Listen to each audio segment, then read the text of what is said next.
Hello friends, मैं आप लोगों को छत्रपति साहू जी महाराज कानपुर विश्वविद्यालय के अकॉर्डिंग सिलेबस के अकॉर्डिंग आज आप लोगों को बॉटनी सब्जेक्ट में टॉपिक पढ़ाने जा रही हूँ जिसका नाम है some common viral disease and their diagnostic symptom. Okay, अगर आपको मेरी वीडियो पसंद आए तो आप मेरी वीडियो को लाइक कर दीजिए और मेरे चैनल को सब्सक्राइब करके बेल आइकन को प्रेस कर दीजिए जिससे आने वाली वीडियोस की नोटिफिकेशन आपको सबसे पहले मिल सके। ओके, अब हम स्टार्ट करते हैं अपनी वीडियो जिसका टॉपिक है some common viral disease and their diagnostic symptom. Okay, तो सबसे पहला डिजीज़ हम पढ़ेंगे tobacco mosaic disease. Tobacco mosaic disease क्या होता है? ये तंबाकू के पौधे में एक डिजीज़ होता है जो कि वायरल डिजीज़ है। ठीक है, अब हम देख लेते हैं कि इसमें क्या क्या हमको लक्षण दिखाई देते हैं। अंतस्थ पत्तियां डाउनवर्ड कर्लिंग दर्शाती हैं। पत्तियों का डिस्टॉर्शन हो जाता है।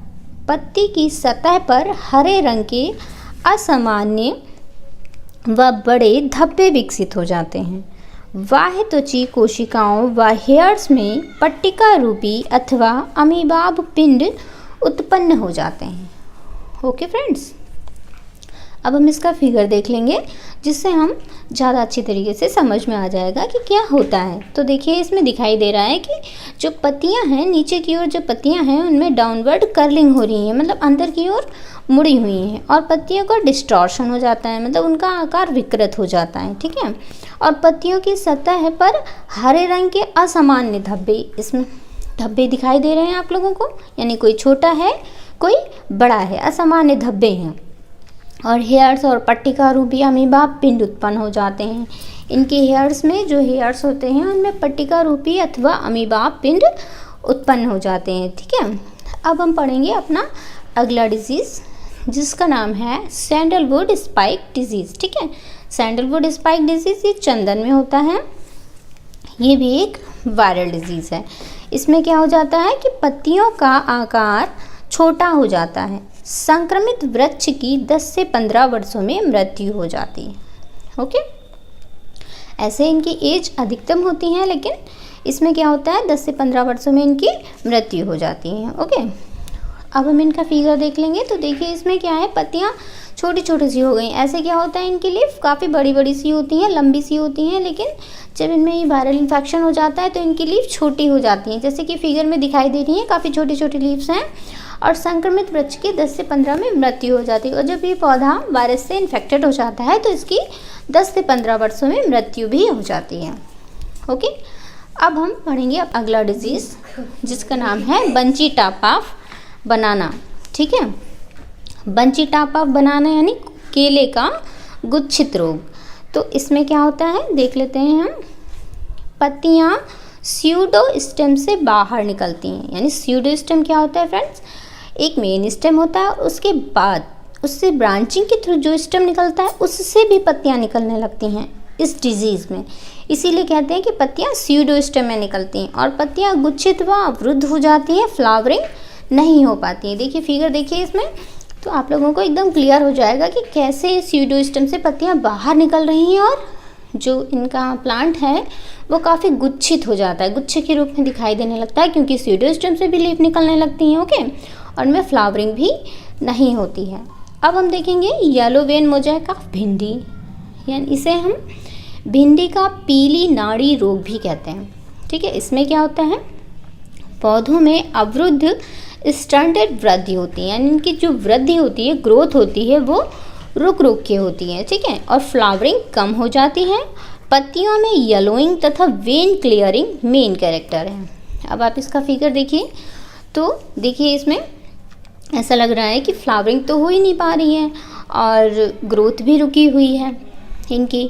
और देखिए ये वेन, जो इसमें येलो कलर की जो वेन दिखाई दे रही हैं आपको लीफ में, जिनको हम सिराएं कहते हैं, ये देखिए वेन क्लियरिंग एकदम क्लियर है और येलो कलर की हैं। When clearing, yellowing when clearing इनका मेन कैरेक्टर है। ओके, अब हम पढ़ेंगे अगला डिजीज़ जिसका नाम है लीफ कर्ल ऑफ पपाया।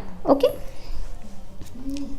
तो इसमें क्या होता है, जो युवा पत्तियां होती हैं यानी यंग लीव्स होती हैं वो कुंचित हो जाती हैं, ठीक है, कुंचित हो जाती हैं और पत्तियों में मोज़ेक लक्षण तथा वेन क्लियरिंग दिखाई देने लगते हैं।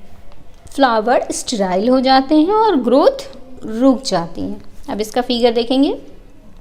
फिगर में देखिए आप कि जो पत्तियां हैं वो ऐसा लगता है कि इनकी ग्रोथ रुक गई है और कुंचित है, मतलब आपस में सिकुड़ गई हैं और कर्ल सी हो गई हैं, ठीक है। तो पत्तियां कुंचित हो जाती हैं, यानी जो नई निकलने वाली पत्तियां होती हैं तो वही जब उनकी ग्रोथ अच्छे से हो ही नहीं पा रही है, सिकुड़ सी गई हैं, कुंचित हो गई हैं, ठीक है। और पत्तियों में मोज़ेक लक्षण, वेन क्लियरिंग, ये सब दिखाई दे रहे हैं।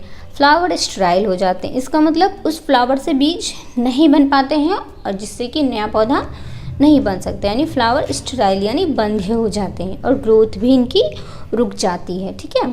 तो ये वायरल डिजीज़ हो गए। अब हम पढ़ेंगे अपना नया टॉपिक जो कि है ट्रांसमिशन ऑफ वायरस। ट्रांसमिशन क्या होता है फ्रेंड्स, हम समझ लेंगे। जैसे कि जो वायरस होते हैं ये अपने आप तो एक जगह से दूसरी जगह नहीं जा सकते, इनको एक जगह से दूसरी जगह जाने के लिए किसी स्पेसिफिक होस्ट की आवश्यकता होती है और वो जो होस्ट होता है विशिष्ट पर्पोसी जिसे हम कहते हैं, उसी के द्वारा ये एक जगह से दूसरी जगह जाते हैं। तो इसको क्या कहते हैं, ट्रांसमिशन। अब जैसे ये होता है, इसमें पहला हम पढ़ेंगे ग्राफ्ट ट्रांसमिशन। ग्राफ्ट क्या होता है, ग्राफ्ट यानी कलम, ग्राफ्टिंग के हम कलम लगाना। तो जैसे कि हम कलम लगाते हैं तो दो पौधों को सेक्शन काटेंगे, मान लीजिए ये दो पौधे हैं, उनके हम सेक्शन कट कर लेंगे और इन दोनों पौधों को यहाँ से ऐसे जोड़ के तब हम इनकी कलम लगाएंगे। तो ये जिस एरिया से इनका सेक्शन कटा हुआ है वहीं से हम जोड़ते हैं।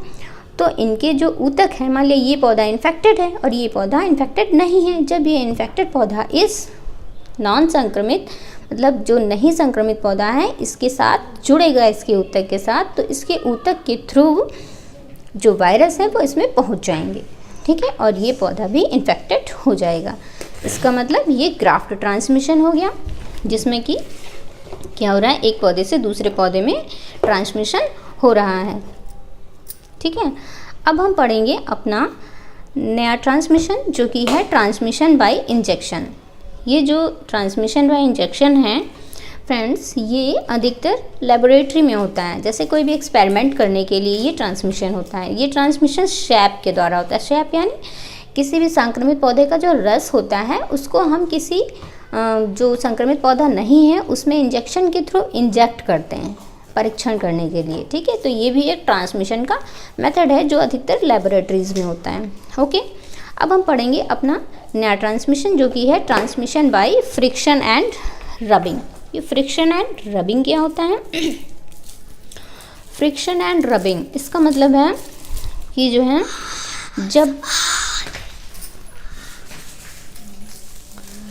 जब ऐसा होता है कि कोई भी खेत है उसमें बहुत सारे पौधे लगे हुए हैं और उनमें से कुछ पौधे वायरस से संक्रमित हैं और कुछ पौधे संक्रमित नहीं हैं, ठीक है। तो जब हवा चलती है तो सभी पौधे आपस में एक दूसरे से रगड़ जाते हैं और जब रगड़ जाते हैं तो वहाँ पे नेक्रोटिक एरियाज़ में, यानी उनके जो कटे हुए रगड़े हुए पार्ट्स हैं, ऊतक का क्षय हो जाता है, ऊतक नष्ट हो जाते हैं और वहीं से इन्फेक्टेड पौधे का जो वायरस है वो जो कि पौधा संक्रमित नहीं है उसके ऊतकों में पहुंच जाता है और जिससे वो पौधा भी संक्रमित हो जाता है। तो ये भी ट्रांसमिशन का एक मेथड है। अब पढ़ेंगे ट्रांसमिशन बाय स्प्रेइंग। तो इसमें स्प्रे के थ्रू भी ट्रांसमिशन हो सकता है, ठीक है। आज के लिए बस इतना ही और आगे की ट्रांसमिशन हम कल पढ़ेंगे। Okay, thank you. अगर आपको मेरी वीडियो पसंद आई है तो आप मेरी वीडियो को लाइक कर दीजिए और मेरे चैनल को सब्सक्राइब करके बेल आइकन को प्रेस कर दीजिए जिससे आने वाली वीडियोज़ की नोटिफिकेशन आपको सबसे पहले मिल सके। Okay, thank you.